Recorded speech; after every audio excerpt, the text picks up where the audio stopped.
পবিত্র ঈদুল আজহার আর মাত্র কয়েকদিন বাকি। রাজধানীর হাটগুলোতে বেড়েছে কোরবানির পশুর সরবরাহ, বাড়ছে ক্রেতাদের আনাগোনাও। বিক্রেতারা বলছেন প্রত্যাশা অনুযায়ী এখনো বিক্রি শুরু হয়নি। দু একদিনের মধ্যেই পুরোদমে জমে উঠবে বলে আশা করছেন তারা।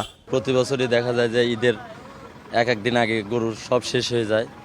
আমরা এটা আশাবাদী যে পেতে হবে। গরু খাদ্য খাবারের দাম বেশি, গরু থেকে মাংনা পুষতে পারছে না, সব জিনিসের দাম বেশি, গরুর দামও বেশি হবে। মাঝারি গলা একটু চাহিদা একটু বেশি। বাজারে যারা আসছেন তাদের বেশিরভাগেরই নজর মাঝারি আকারের গরুর দিকে। ক্রেতাদের অভিযোগ বাজেটের মধ্যে গরু মিলছে না, অতিরিক্ত দাম হাঁকাচ্ছেন ব্যবসায়ীরা।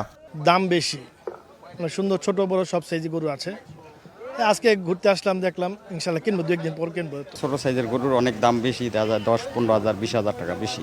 এদিকে রোববার সকালে রাজধানীর দিয়াবাড়ি পশুর হাট পরিদর্শন করেন মৎস্য ও প্রাণী সম্পদ মন্ত্রী মোহাম্মদ আমিনুর রশিদ ইয়াসিন। হাটে সার্বিক পরিস্থিতি পর্যবেক্ষণ শেষে তিনি জানান, দেশের খামারি ও কৃষকদের স্বার্থ রক্ষায় কঠোর অবস্থানে সরকার।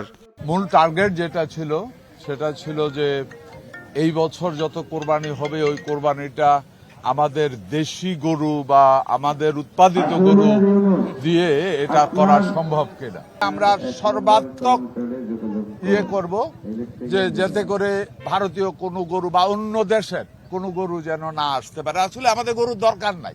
আর গাবতলী পশুর হাট পরিদর্শন শেষে র্যাব মহাপরিচালক জানান, পশুবাহী কোনো ট্রাক নির্দিষ্ট হাটে নিতে বাধ্য করা যাবে না। জাল টাকা বন্ধে ব্যবস্থা নেওয়া হচ্ছে বলেও জানান তিনি। জাল টাকা প্রতিরোধ এবং শনাক্তে প্রয়োজনীয় সরঞ্জাম প্রস্তুত রাখা সহ জাল টাকা উৎপাদনকারীদের বিরুদ্ধে অভিযান অব্যাহত রয়েছে।